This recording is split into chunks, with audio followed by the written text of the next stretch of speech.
இப்போது மறைந்த இயக்குனர் பாக்கியராஜின் உடலுக்கு ஏராளமானோர் அவருடைய இல்லத்தில் இறுதி மரியாதை அஞ்சலி செலுத்தி வரக்கூடிய அந்த காட்சிகளைத்தான் இப்போது நாம் பார்த்து கொண்டிருக்கிறோம். மறைந்த இயக்குனர் பாக்கியராஜ் உடலுக்கு நடிகர்கள், இயக்குனர்கள் உள்ளிட்ட ஏராளமானோர் அஞ்சலி செலுத்தி வருகிறார்கள். அந்த காட்சிகளை தான் இப்போது நாம் பார்த்து கொண்டிருக்கிறோம். திரையுலகைச் சேர்ந்தவர்கள், அரசியல் தலைவர்கள் உள்ளிட்ட பலர் மறைந்த இயக்குனர் பாக்கியராஜின் உடலுக்கு தங்களது இறுதி மரியாதையை செலுத்தி வருகிறார்கள். அந்த காட்சிகளையும் பாக்கியராஜின் வீட்டின் முன் ஏராளமானோர் அங்கு அந்த பகுதி மக்களும் குவிந்திருந்து கண்ணீர் அஞ்சலி செலுத்தி வரக்கூடிய அந்த காட்சிகளை தான் இப்போது நாம் பார்த்துக் கொண்டிருக்கிறோம்.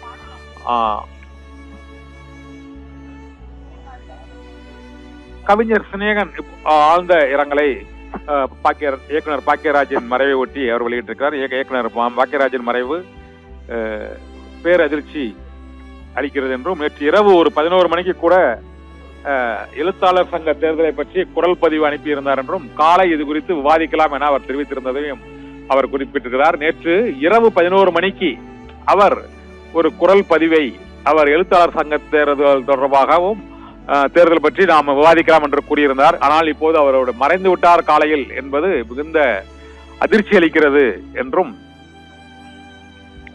பாடலாசிரியர் சினேகன் வெளியிட்டுள்ள இரங்கல் செய்தியில் குறிப்பிட்டிருக்கிறார். அவரோடு நேற்று இரவு 11 மணி அளவில் எழுத்தாளர் சங்க தேர்தல் குறித்து ஒரு குரல் பதிவை போட்டு நாளை காலை விவாதிக்கலாம் என்று கூறிவிட்டு நடைபயிற்சிக்கு சென்றவர் அங்கு மாரடைப்பால் அவர் உயிரிழந்த சம்பவம் பேரதிர்ச்சியை ஏற்படுத்தி இருக்கிறது என்றும், யாரிடமும் ஒருபோதும் அவர் கடினமாக பேசியதில்லை, ஒட்டுமொத்த தமிழ் திரையுலகையும் ஒரு உறவாக பார்த்த இயக்குனர் மறைவு தமிழ் திரையுலகிற்கு ஒரு பேரிழப்பு என்று கூறியிருக்கிறார்.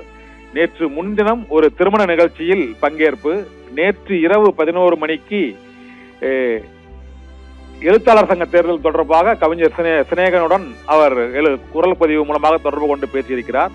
இன்று காலையில் எழுத்தாளர் சங்க தேர்தல் தொடர்பாக நாம் ஒரு விவாதிக்கலாம் என்றும் அழைப்பு விடுத்திருக்கிறார்.